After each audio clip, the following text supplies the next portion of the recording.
हरे कृष्णा। राधे राधे। आप सभी का स्वागत है मेरे YouTube चैनल श्री राधा माधव रसामृत में। आज की वीडियो में हम वैशाख मास महात्म के अध्याय 11 का पाठ करेंगे।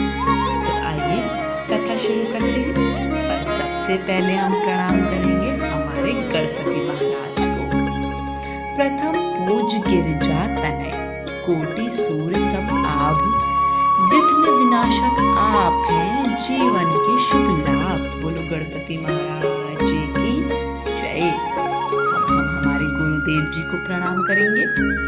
सतगुरु की महिमा अनंत, अनंत किया उपकार, लोचन अनंत उघाड़िया, अनंत दिखावन हार। बोलो गुरु महाराज जी की जय। कथा शुरू करते हैं। राजा मैथिल ने पूछा कि जब कामदेव भस्म हो गया फिर उसकी उत्पत्ति कैसे हुई। श्रुतदेव कहने लगे कि यह कथा स्वामी कार्तिक के जन्म की है, जो यश और पुण्य देने वाली है। जब महादेव जी ने कामदेव को जला दिया तो उसकी स्त्री रति अपने पति को भस्म हुआ देखकर शोक से मूर्छित हो गई। जब 2 घड़ी पश्चात उसकी मूर्छा गई तो अत्यंत विलाप करने लगी, जिससे सारा तपोवन दुखमय हो गया।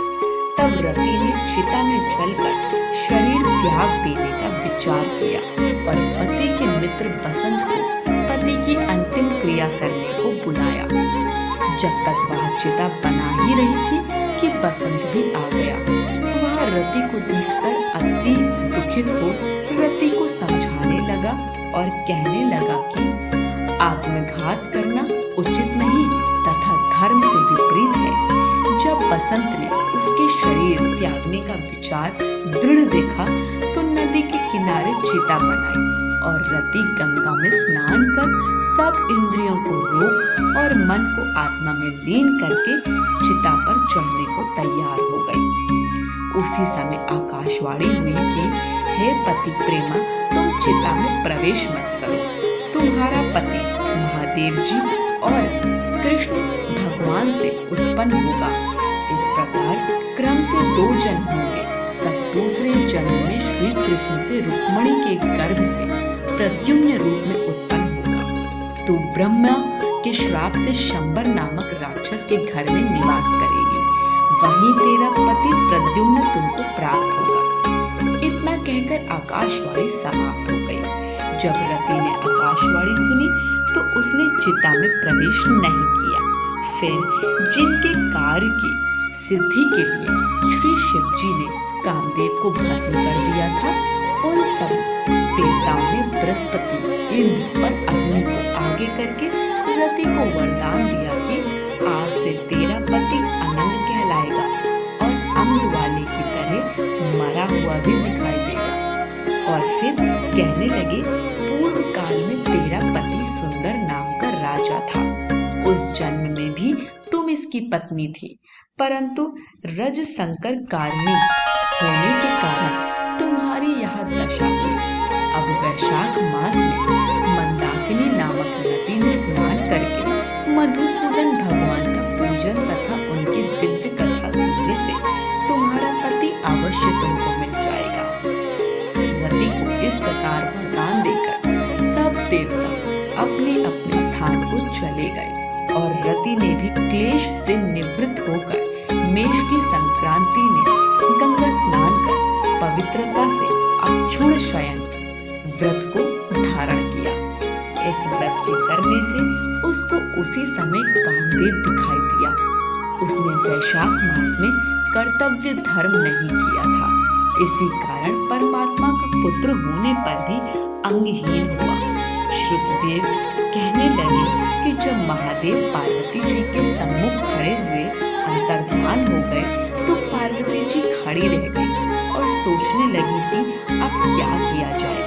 तब उनके पिता हिमाचल उन्हें अपने घर ले गए, परंतु पार्वती जी शिव जी के गुणों पर इतनी मुग्ध हो गई कि उन्होंने अपने मन में यही ठान लिया कि शिव जी ही मेरे पति होंगे। और वह अपने माता पिता के समझाने पर विचार कर शिव जी की मूर्ति को अपने मन में धारण करके गंगा तट पर जाकर घोर तप करने लगी।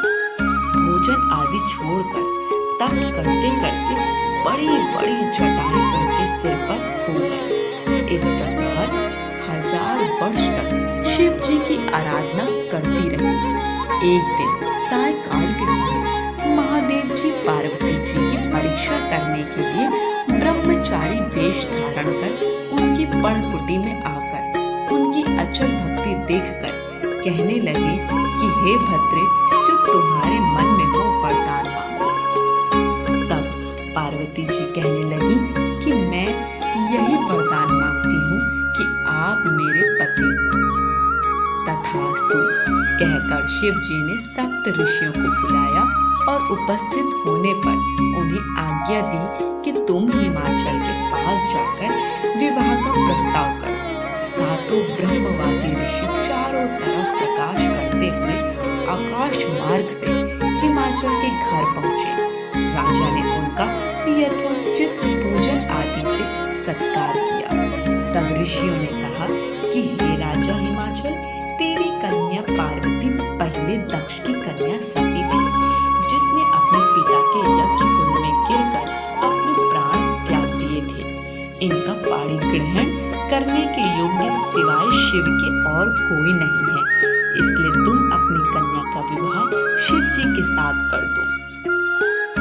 तब हिमाचल ने कहा कि मेरी कन्या ने तो छाल के वस्त्र पहनकर गंगा तट पर शिव जी के साथ विवाह करने के लिए अंशत व्रत धारण किया हुआ है, सो उनकी मनोकामना पूर्ण हुई। आप महादेव जी को जाकर कह दें कि मैं प्रीति पूर्वक अपनी कन्या उन्हें अर्पण कर चुका, आप उसको अंगीकार कीजिए। उधर सप्त ऋषि भी महादेव जी के पास पहुँचे और विवाह निश्चित तिथि पर लक्ष्मी आदि सब देवियों और विष्णु आदि सब देवताओं के समक्ष विवाह हुआ। जब शिव जी पार्वती के संग नित्य रमण करते रहे परंतु गर्भ स्थिति न हुई तो देवताओं को अति चिंता हुई और सब इसके कारण वो सोचने लगे। फिर विचार कर अग्निदेव को बुलाया और उनको समझाया कि जिस समय महादेव जी रमण कर चुके तो उनके सामने चले जाना। पार्वती तुमको देखकर लज्जा के मारे वहां से हट जाएंगी और तुम शिव जी को अपनी बातों में लगा लेना और शिष्य समान बहुत से प्रश्न करना तथा समय लग जाने पर पार्वती जी की गर्भ स्थिति हो जाएगी। अग्निदेव ने ऐसा ही किया और भ्रमण के समय वहां पहुंच जाने से पार्वती वस्त्रहीन होने के कारण लज्जा के मारे रमण छोड़ एक तरफ हो गई। शिव जी महाराज को ऐसे समय अग्निदेव का आना बहुत बुरा लगा और उन्होंने श्राप दिया कि मेरा वीर तुम्हारे मुख द्वार से तुम्हारे उदर में ग्रहण करे। तब अग्निदेव ने उस वीर को अपने उदर में ग्रहण लिया और 10 महीने बीत जाने पर उस तेज वीर को गंगा जी में डाल दिया। गंगा जी भी उसको सहन न कर सकी और उसको सरकंडों में फेंक दिया और वहां पर उसके 6 भाग हो गए। तब ब्रह्मा जी ने 6 कृत्याओं को भेजा।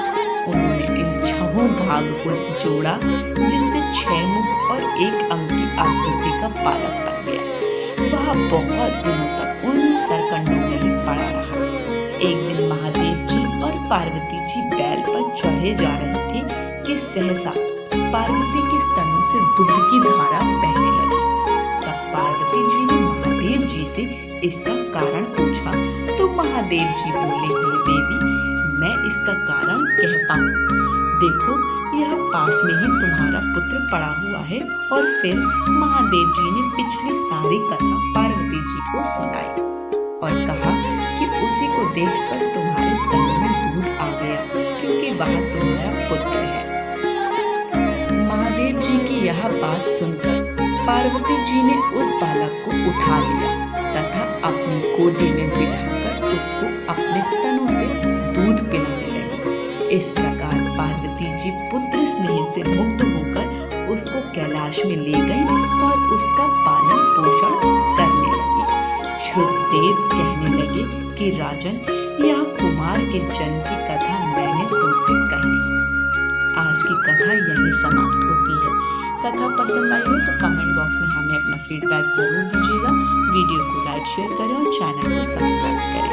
सभी को हरे कृष्ण, राधे राधे।